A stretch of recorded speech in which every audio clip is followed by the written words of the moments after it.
کسی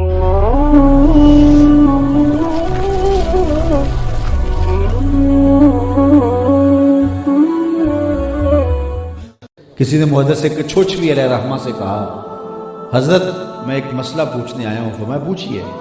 کہا نماز پڑھتا ہوں لطف نہیں آتا، مزہ نہیں آتا۔ تو آپ نے اس کو حیرت سے کہا کہ اس کے باوجود بھی پڑھتے تو ہو نا؟ اس نے کہا جی وہ تو اللہ کا حکم ہے، وہ تو پڑھتا ہی پڑھتا ہوں۔ تو محدث کچھوچوی جھومنے لگے، کہا واہ واہ، تم مزے کے بندے نہیں ہو، اللہ کے بندے ہو۔ تمہیں مزہ نہیں آتا پھر بھی پڑھتے ہو؟ یار مزہ آئے کسی چیز کا وہ تو بندہ پھر کرتا ہی کرتا ہے، تو مزہ نہ بھی آئے پھر بھی کرے۔ تو کہا پھر تم مزے کے لیے تو نہیں پڑھتے، پھر تم اللہ کے لیے پڑھتے کہ میرے رب کی طرف سے فریضہ ہے۔ اس نے کہا حضرت اس کا مزہ آ گیا۔ اللہ اکبر۔ تو یاد رکھیے کہ اللہ توفیق دے، آج آپ کنڈی کھڑکاتے رہے، کبھی تو در کھلے گا نا۔ کنڈی کھڑکاتے رہے، کبھی یہ کسی کا دروازہ کھٹکھٹانے لگ جائیں، کوئی گہری نیند سونے والا ہو، اس کے دروازے کو دستک، کبھی تو اس کی بھی آنکھ کھل جاتی ہے اور تم تو اس کے در پہ دستک دے رہے ہو۔ لا تاخذہ سنۃ ولا نوم، نیند کیا اسے تو اونگ بھی نہیں آتی، اس کے در پہ دستک دے رہے ہو۔ سبحان ربی الاعلی، یہ دستک ہے اس کی چوکھٹ، صبح و شام دوپہر دے رہے ہو۔ تمہاری دستک کا ردم ٹھیک نہیں ہے، تمہاری انگلیاں صحیح طرح سے جو ہے وہ دستک میں لگتی نہیں ہے، لیکن آواز تو ایک ہلکی سی پیدا ہوتی ہے۔ تو کبھی تو آواز آئے گی، وہ بار بار پکارنے والے کیا کام ہے تجھے، آ میں دروازہ کھول کے در رحمت میں بولا۔ تو آؤ، قد افلح من تزکا، کامیاب وہ ہوا جس نے اندر ستھرا کیا، وذکر اسم ربہ، اور اپنے رب کا نام پکارا، فصلی، اور نماز پڑھی۔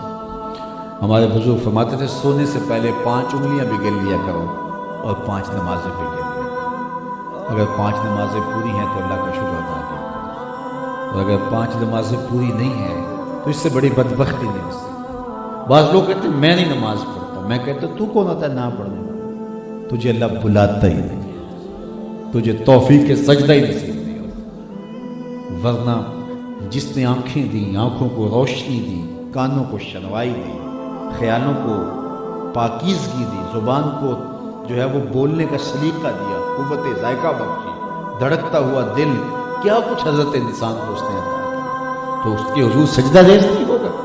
اس سے بڑا بد نصیب کائنات میں کوئی نہیں ہو سکتا۔ تو آئیے آج سے یہ مت کہیے گا کہ میں ہفتے سے نماز شروع کروں گا۔ ہم جیسے بھی ہوتے ہیں، میں 1 تاریخ سے نماز شروع کروں گا، میں ہفتے سے شروع کروں گا۔ بعض کہتے ہیں میں بس میرے 2 سال رہ گئے ہیں جی ریٹائرمنٹ میں، اس کے بعد ریٹائرمنٹ لوں گا، بچوں کی شادیاں کروں گا، پھر حج کروں گا، پھر میں ہوں گا مسجد۔ یہ وہ ٹائم ٹیبل دے رہے ہیں جس کی ملکیت میں ایک سانس بھی نہیں ہے، جو ایک سانس کا بھی مالک نہیں ہے، وہ کتنی لمبی ٹائم ٹیبل دے رہے ہیں۔ بس ریٹائرمنٹ لوں گا، پھر حج کروں گا، پھر آؤں گا، پھر جو ہے وہ میں نمازی کروں گا۔ اللہ توفیق دے۔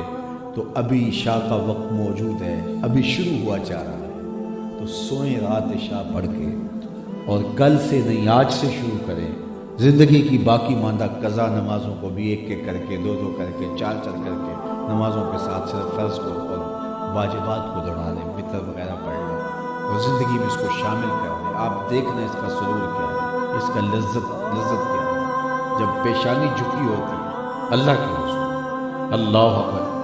اقصی غایت التذلل والخشوع، یہ سب سے زیادہ بندے کا جو ہے وہ مرتبہ عجز ہے۔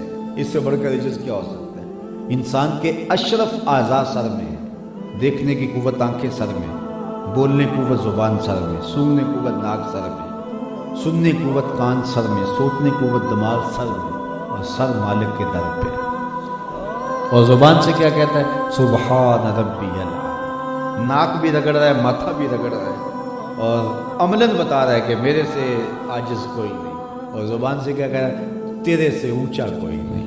سبحان ربی الاعلی۔ پھر کتنی رحمتیں برستی ہیں جب وہ یہ پکار رہا ہوتا ہے۔ اگر بندے کو پتہ چل جائے کہ رحمتیں یوں برس رہی ہیں، وہ سجدے سے سر ہی نہ اٹھائے۔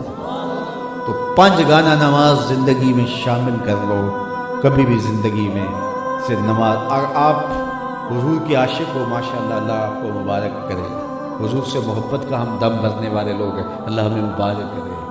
لیکن اگر ہم حضور سے محبت کرتے ہیں تو حضور کا یہ فرمان سن لو، وَجُعِلَتْ قُرَّةُ عَيْنِي فِي الصَّلَاةِ، میری آنکھوں کی ٹھنڈک نماز میں۔